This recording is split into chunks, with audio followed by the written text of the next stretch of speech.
మీ business ఏదైనా మీ ఊర్లో promotion చేయాలంటే అది సుమన్ టీవీతోనే సాధ్యం. ఇప్పుడే సంప్రదించండి. మరికొద్ది గంటల్లో నూతన సంవత్సరంలోకి అడుగు పెడుతూ కొత్త జ్ఞాపకాలు, కొత్త పుంతలు తొక్కుతూ యువత, ప్రజలు నూతన సంవత్సరంలో పెట్టబోతున్న శుభ సందర్భంగా పొద్దుటూరు నియోజకవర్గ ప్రజలు నూతన సంవత్సరంలో నూతనంగా నూతనోత్సాహంతో ఉండాలన్న ఉద్దేశంతో స్థానిక డిఎస్పి భక్తవత్సలం గారు ప్రొద్దుటూరు నియోజకవర్గ ప్రజలకు శాంతి భద్రతల దృష్ట్యా ప్రజా శ్రేయస్సే మాకు ముఖ్యం, శాంతి భద్రతలే మా లక్ష్యం అని చెప్పేందుకు మన ముందున్నారు. ఆయన శుభాకాంక్షలు తెలియజేస్తూ ప్రజలకు భక్తవత్సలం డిఎస్పి గారు ఇస్తున్నటువంటి సూచనలను ఆయన మాటల్లోనే మనం విందాం.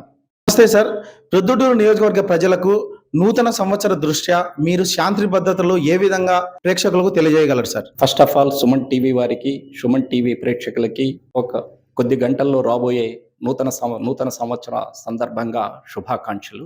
ఇప్పుడు ప్రతి సంవత్సరం లాగే మనం కూడా 31వ తేదీ రాత్రి మిడ్-నైట్ నుంచి నూతన సంవత్సరాన్ని ఆహ్వానించడానికి రకరకాల ప్రోగ్రామ్స్ మనం చేసుకుంటాము.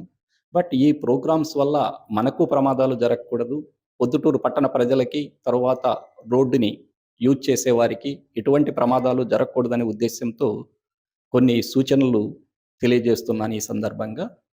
ఇప్పుడు ఆల్రెడీ 30 పోలీస్ యాక్ట్ అమల్లో ఉంది.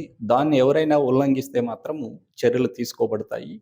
ముఖ్యంగా యూత్ వీళ్ళు గమనించాల్సింది ఏంటంటే, మేము ఆల్రెడీ పొద్దుటూరు పట్టణ ప్రజల సంక్షేమం దృష్ట్యా వాళ్ళు నూతన సంవత్సరాన్ని సంతోషంగా చేసుకోవాలనే ఉద్దేశంతో ఈ ప్రొద్దుటూరు పట్టణంలో ఉన్న ఆల్ పోలీస్ స్టేషన్లకు ఇన్స్ట్రక్షన్స్ ఇవ్వడం జరిగింది.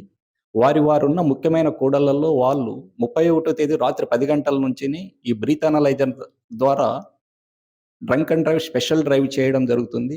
దీని ముఖ్య ఉద్దేశం ఏమిటంటే, యూత్ ఈ నూతన సంవత్సరాన్ని ఆహ్వానించాలనే ఉత్సాహంతో ఆ మందు తీసుకొని రైడ్ చేయడం వల్ల వారికి ప్రమాదాలు జరుగుతాయి. తర్వాత వారి వల్ల రోడ్డు మీద వెళ్ళే వారికి ప్రమాదాలు జరుగుతాయి. కాబట్టి వాటిని నివారించాలనే ఉద్దేశంతో స్పెషల్ డ్రైవ్ రేపు రాత్రి 10 గంటల నుంచి ప్రతి ముఖ్యమైన కూడళ్లలో కూడా జరుగుతుంది. కాబట్టి ముందుగానే తెలియజేస్తున్నాము, ఎవరు తాగి రోడ్ల మీదకి రాకూడదని ఈ సందర్భంగా విజ్ఞప్తి చేస్తున్నాము. అలా వచ్చిన ఎడల ఆ బండ్లు సీజ్ చేయడం జరుగుతుంది. స్పెసిఫిక్గా వారి మీద కేసులు కూడా పెట్టడం జరుగుతుంది. నెంబర్ 2, ఆల్ షాప్స్ 10 గంటలకి, షాప్స్ కానీ రెస్టారెంట్స్ కానీ 10 గంటలకి క్లోజ్ చేసుకోవాలి.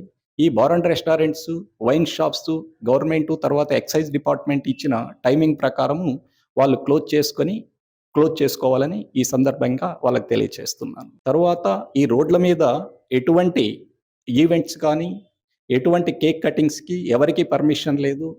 అది ఎవరైనా ఉల్లంఘిస్తే వారి మీద కూడా చర్య తీసుకోబడును. అట్లు ఎవరు చేసుకోకూడదని ఈ సందర్భంగా వారికి తెలియజేస్తున్నాను. తర్వాత ఇండోర్లో ఏదైనా ఈవెంట్ ప్రోగ్రామ్స్ ఎవరైనా చేయాలనుకుంటే ఆ ఈవెంట్ ప్రోగ్రాంలు ఎటువంటి అశ్లీల నృత్యాలు కానీ, అబ్సీన్ యాక్టివిటీస్ కానీ ఏవి జరగకూడదు. ఆ ఈవెంట్స్ కూడా పోలీస్ పర్మిషన్ తీసుకొని మాత్రమే చేసుకోవాలి, ఇండోర్ ఈవెంట్స్ కూడాను. ముఖ్యంగా రోడ్ల మీద మాత్రం ఎవరికి ఎటువంటి ఈవెంట్కి కానీ, ఈవెన్ కేక్ కటింగ్ కూడా పర్మిషన్ లేదు. కాబట్టి వాటిని ఎవరైనా ఉల్లంఘిస్తే స్పెసిఫిక్గా కేసులు పెట్టడం జరుగుతుంది. ఇంకా తర్వాత ఈ తల్లిదండ్రులకి, ఈ ప్రొద్దుటూరులో ఉన్న తల్లిదండ్రులకి, వాళ్ళకున్న మైనర్ పిల్లలు ఉన్న తల్లిదండ్రులకు నా ముఖ్య విజ్ఞప్తి ఏంటంటే, ఈ వాళ్ళకి తెలిసి తెలియని వయసులో ఈ నూతన సంవత్సరానికి ఆహ్వానం పలకాలని బయటికి రావడము, ప్రమాదాలు కొని తెచ్చుకోవడం ఇట్లాంటివన్నీ జరుగుతుంటాయి. ఆ మైనర్లకు ఎటువంటి మోటార్ సైకిల్ ఇవ్వడం కానీ ఇటువంటివి చేయకూడదని ఈ సందర్భంగా మనవి చేస్తుంది. ఈ డీజేలకు ఆల్రెడీ మనం చెప్పడం జరిగింది. పోలీస్ పర్మిషన్ ఉంటే మాత్రమే డీజేలు ఇవ్వాలి. డీజేలకి ఎట్టి పరిస్థితుల్లోనూ పర్మిషన్ లేదు. ఆల్రెడీ వినాయక చవితి సందర్భంగానే ఆల్ డీజే ఓనర్స్ని మనము బౌండ్ ఓవర్ చేయడం జరిగింది. పోలీస్ పర్మిషన్ ఉంటే మాత్రమే డీజేలు వాళ్ళకి ఇవ్వాలి. ఇప్పుడు పోలీస్ పర్మిషన్ డీజేస్కి ఎవ్వరికి లేదు. కాబట్టి డీజే యజమానులు ఎవరికి ఇవ్వకండి. అట్లా ఉల్లంఘించి ఎవరైనా డీజేలు రేపు రాత్రి వాడితే వారి మీద స్పెసిఫిక్ కేసులు పెట్టడమే కాకోకుండా ఆ డీజేలు కూడా సీజ్ చేసి కోర్టుకు పంపించడం జరుగుతుంది. తర్వాత డీజే ఓనర్స్ బౌండ్ ఓవర్ చేశాం కాబట్టి వాళ్ళ మీద ఉన్న బాండ్స్ కూడా ఎగ్జిక్యూట్ చేయడం జరుగుతుంది. కాబట్టి డీజే యజమానులు ఎవరికి డీజేలు ఇచ్చి నష్టపోవద్దని ఈ సందర్భంగా తెలియజేస్తున్నాను. ఒకసారి ప్రొద్దుటూరు పట్టణ ప్రజలకు నూతన సంవత్సర శుభాకాంక్షలు తెలుపుతూ ఎటువంటి ప్రమాదాలు జరగకోకుండా ప్రతి ఒక్కరూ సంతోషంగా ఈ నూతన సంవత్సరాన్ని ఆహ్వానిస్తానని తెలియజేస్తాను.